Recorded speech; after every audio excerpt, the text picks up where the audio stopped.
ဒါကတော့ inverter compressor ကိုခွဲထားတာဖြစ်ပါတယ်ကတိတာထဲမှာပါတဲ့ inverter compressor ပါဘာလို့ခွဲထားတာလဲဆိုတော့2ရက်3ရက်လောက်ကလေးပဲရှိသေးတယ်အသစ်ထည့်ထားပြီးတဲ့နောက်မှာ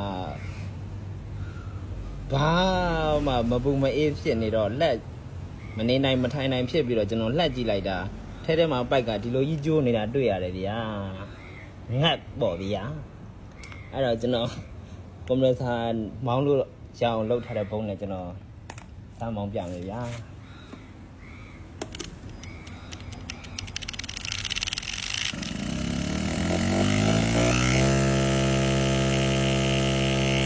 ပိုက်ကျိုးတာလေးပဲ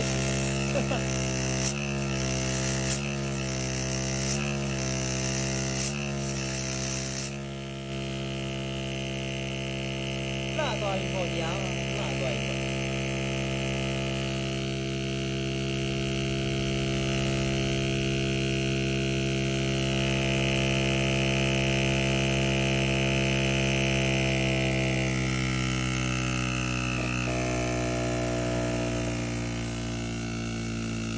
ပိုက်နည်းနည်းတင်းကြည့်လိုက်